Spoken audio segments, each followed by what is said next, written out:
नमस्कार दर्शक बंधु मु सुरेंद्रनाथ पूर्व वीडियो रे देखैथिली सुपर नेपर घास दे क्षीर वृद्धि करवा किंतु सुपर नेपर घास बहुत चाषी भाई माने चाष करिसेंती बा गाय की खाया को दउचंती किंतु सेही सुपर नेपर घास को टाइम रे खाइले क्षीर वृद्धि हो आ को टाइम रे खाइले क्षीर कमिमो सेही विषय आज कहबी आ देखै आ जो भाई माने घास स्टिक नवापाई इच्छुक अछंती बा नवापाई चाहूचंती सेमान भी तळे दिया जायथिबा नंबर रे कांटेक्ट मध्यम करंती।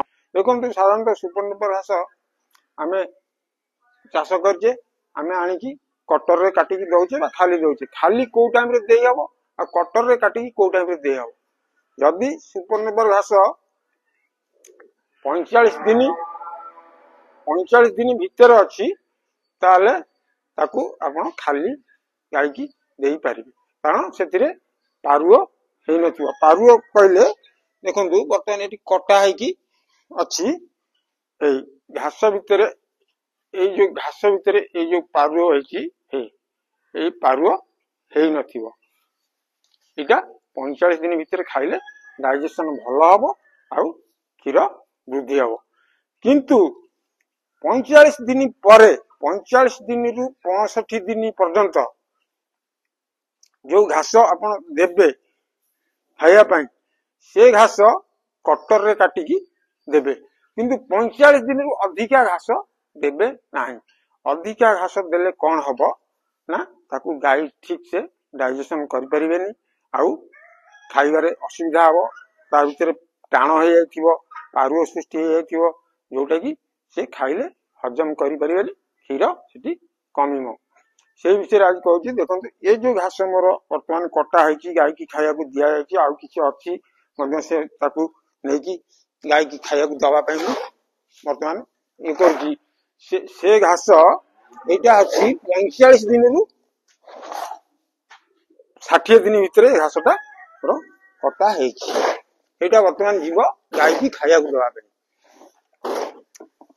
एटा 45 दिन 60 दिन भीतर अच्छी 65 दिन पर जो घास हम से घास मोर आउ गाय की से पर्यंत घास मो बिल रखिबार नहीं कि गाय की खाया को दबार नहीं 65 दिन पर आ घास गाय की खाया को देवेनी कारण से घास रे ए टाइप रो पत्र सब सुखी जाई।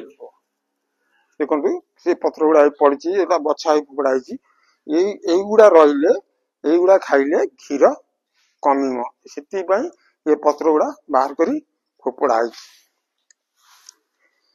ए टाइप रो घास केबे गाय की खाया को देबे ना सब बेले ए बेला कसी घास देबे कसी घास देले गाय की खाया को ठीक क्षीर वृद्धि हबो आ गाय हजम करि परिबो। देखंतु मतलब नहीं दउची गाय खाया को गाय को किंती खाइबार पूरा सहज होउची।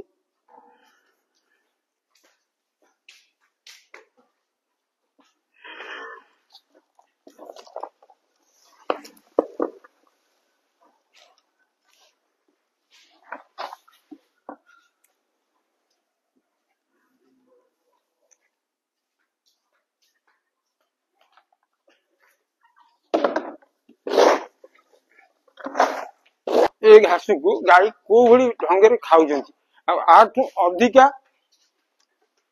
दिन हेले गाय खाइया को असुविधा हबो आ गाय खाइले हजम करि परिबेनी सेगुडा भी जो झाड़ा हबो से झाड़ा तेरे खंड खंड होई बाहरियो सेतिरे क्षीर सृष्टि होबा प्रॉब्लम हबो।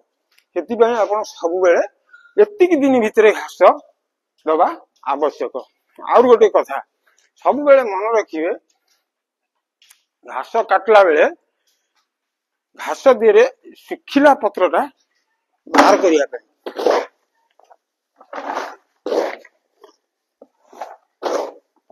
बाहर कर देले आउ गाय रो कौन सी असुविधा हबनी कि क्षीर सृष्टि हबारे कौन सी असुविधा करिवनी। मु किंतु बहुत चाषी भाई कर देखी घास गुड़ा बहुत बड़ बड़ है जो जाफर की से घास गुड़ा गाय खाइबा उपयोगी नुहे ତାକୁ ଚାଷୀ ଭାଇ ମାନେ ରଖିଛନ୍ତି, କଣ କରିବେ ସେଇଟା ବି ମୁଁ କହିପାରିବିନି, କିନ୍ତୁ ଏତେ ବଡ ବଡ ଘାସ ରଖିଛନ୍ତି ଯାହାଫଳରେ କି ସେଗୁଡା ଖାଇଲେ ଗାଈ ଠିକ ସେ ହଜମ କରିପାରିବେନି, ତା ଦେହରେ କ୍ଷୀର ସୃଷ୍ଟି ବି କମିଯିବ। ବହୁତ ଭିଡିଓରେ ଦେଖିଛି, ବହୁତ ଚାଷୀ ମାନେ ବି କହୁଛନ୍ତି, ତାଙ୍କ ବଗିଚା ଦେଖଉଛନ୍ତି ଘାସ ବଢିଛି 8 ଫୁଟ 10 ଫୁଟ 12 ଫୁଟ, ସେ ଘାସ କଣ ହବ? ସେ ଘାସ ତ ଗାଈ ଖାଇବା ଯୋଗ୍ୟ ନାହିଁ ନା। ଆଉ ସବୁବେଳେ ଯୋଉ ଚାଷୀ ଭାଇ ମାନେ ଘାସ କରିଛନ୍ତି ବା କରିବାକୁ ଚାହୁଁଛନ୍ତି, ବା ଯୋଉମାନେ ଆମ ଠାରୁ ଷ୍ଟିକ ନେଇକି କରିଛନ୍ତି, ସେମାନେ ସବୁବେଳେ ମନେ ରଖିବେ 45 ଦିନ ହେଲେ ଘାସ କାଟିବା ଷ୍ଟାର୍ଟ କରିବେ। ଯେମିତି 65 ଦିନ 70 ଦିନ ଭିତରେ ତାଙ୍କ କିଆରରୁ ପୁରୁଣା ଘାସ ସରି ଯାଉଥିବ, ନୂଆ ଘାସ ଫେର 70 ଦିନ ବେଳକୁ ନୂଆ ଘାସ କାଟିବା ଷ୍ଟାର୍ଟ କରିବେ। ତାହେଲେ ଆପଣ ଠିକ କ୍ଷୀର ଗାଈ ଠାରୁ ଦୁହିଁ ପାରିବେ, ଆଉ କୌଣସି ଅସୁବିଧା ହବନି, କି ହଜମ କରିବାରେ କୌଣସି ଅସୁବିଧା ହବନି। ଦେଖନ୍ତୁ ଦେଖନ୍ତୁ ଏଇଭଳି ଚାପ କଟରରେ ଘାସ କାଟିଲେ ସବୁବେଳେ ଏମିତି ପୁରା ଗୁଣ୍ଡ ଗୁଣ୍ଡ ହେଇଯିବ, ଯାହାଫଳରେ କି ଗାଈ ଖାଇବା ପାଇଁ ସୁବିଧା ହବ, ଆଉ କୌଣସି ପ୍ରୋବ୍ଲେମ ହବ ନାହିଁ।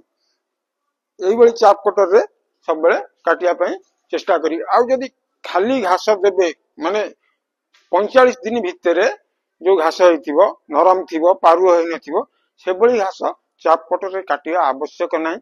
ଆପଣ ଡାଇରେକ୍ଟ ଆଣିବେ କାଟିକି, ଡାଇରେକ୍ଟ ଗାଈକି ଦେବେ ଖାଇବା ପାଇଁ, ସେ ଆରାମରେ ଖାଇଦେବେ, କୌଣସି ଘାସ ନଷ୍ଟ ହବ ନାହିଁ। ଯଦି ଭାଇମାନଙ୍କୁ ଏ ଭିଡିଓ ବିଷୟରେ କିଛି ଦେଖିଲେ ବା ଜାଣିଲେ କି ଶିଖିଲେ, ତାହେଲେ ମୋ ଚ୍ୟାନେଲକୁ ସବସ୍କ୍ରାଇବ କରନ୍ତୁ, ସେୟାର କରନ୍ତୁ, ଆଉ କମେଣ୍ଟ ମଧ୍ୟ କରନ୍ତୁ। ନମସ୍କାର।